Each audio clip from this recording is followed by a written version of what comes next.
Jenderal TNI Anumerta Donald Isaac Pandjaitan, atau lebih dikenal sebagai DI. Pandjaitan adalah salah satu pahlawan nasional Indonesia yang gugur dalam peristiwa Gerakan 30 September 1945 G30S.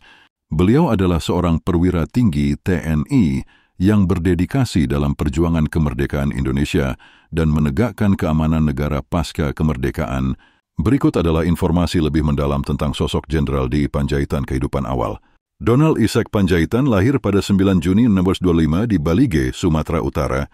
Ia bersama dari keluarga Batak Kristen yang religius dan berpendidikan semasa kecil. DI Pandjaitan sudah menunjukkan kedisiplinan dan minat yang besar dalam pendidikan. Setelah menamatkan pendidikan dasarnya, ia melanjutkan ke sekolah lanjutan menengah. Namun kariernya di bidang pendidikan formal terhenti karena invasi Jepang ke Indonesia. Pada 1942 karir militer saat pendudukan Jepang, DI Pandjaitan bergabung dengan PETA, Pembela Tanah Air, sebuah organisasi militer bentukan Jepang yang memberikan pelatihan militer kepada pemuda Indonesia. Melalui PETA, ia mendapat pelatihan dan pengalaman dalam bidang militer yang kemudian menjadi dasar dalam kariernya di TNI. Setelah kemerdekaan Indonesia pada 17 Agustus 1945, DI Pandjaitan bergabung dengan Tentara Keamanan Rakyat (TKR) yang kemudian menjadi TNI. Ia terlibat dalam berbagai operasi militer untuk mempertahankan kemerdekaan Indonesia, terutama di wilayah Sumatera. Salah satu perannya yang penting adalah sebagai komandan batalion di Medan Area, wilayah yang menjadi ajang pertempuran sengit antara pasukan Indonesia dan Belanda dalam mempertahankan kemerdekaan karier. Setelah kemerdekaan, DI Pandjaitan terus meniti karier di TNI. Ia dikenal sebagai perwira yang cerdas, berdedikasi, dan sangat disiplin. Pada tahun 1956, ia diangkat menjadi atase militer di Kedutaan Besar Indonesia di Bonn, Jerman Barat. Selama bertugas di luar negeri, ia banyak belajar tentang teknik militer modern dan memperdalam pengetahuan strategisnya yang kelak sangat berguna dalam tugasnya di Indonesia. Sekembalinya ke Indonesia, DI Pandjaitan diberi kepercayaan untuk memegang jabatan penting di tubuh Angkatan Darat. Ia diangkat menjadi Asisten IV Menteri, Panglima Angkatan Darat yang bertanggung jawab dalam logistik dan persenjataan.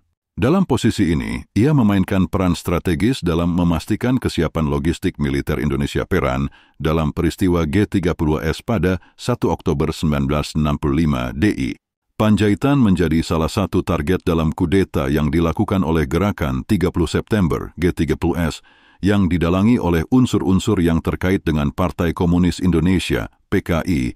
Ia diculik dari rumahnya di Jakarta oleh pasukan yang mengatasnamakan Gerakan 30 September DI. Pandjaitan, yang dikenal sebagai seorang Kristen yang taat, sedang berdoa saat pasukan datang untuk menangkapnya. Meskipun ia tidak melakukan perlawanan fisik, ia menolak untuk tunduk kepada para penculiknya. Akibatnya, ia ditembak mati di depan keluarganya dan jenazahnya, kemudian dibawa ke lubang buaya, di mana ia bersama dengan 6 perwira tinggi lainnya dibunuh dan dibuang ke sumur tua penghargaan dan pengakuan.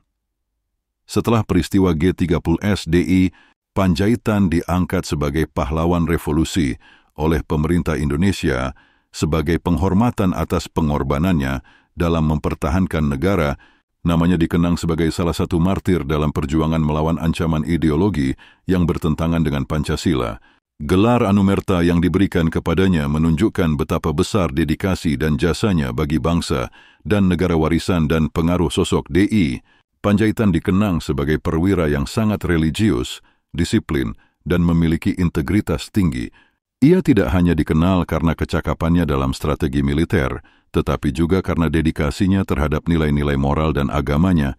Sebagai seorang Kristen yang taat, ia sering terlihat membawa Alkitab dan berdoa sebelum menjalankan tugasnya, dan hal ini menunjukkan komitmennya terhadap nilai-nilai spiritual dalam menjalani kehidupan dan kariernya. Museum Sasmitaloka Pahlawan Revolusi DI Pandjaitan di Jakarta menjadi salah satu tempat untuk mengenang jasa-jasanya.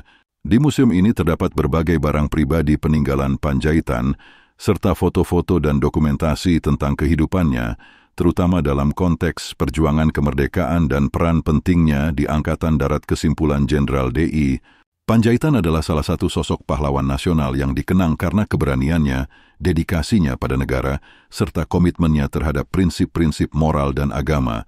Ia meninggalkan warisan yang mendalam bagi bangsa Indonesia, terutama dalam hal keteguhan melawan segala bentuk ancaman terhadap kemerdekaan dan ideologi negara.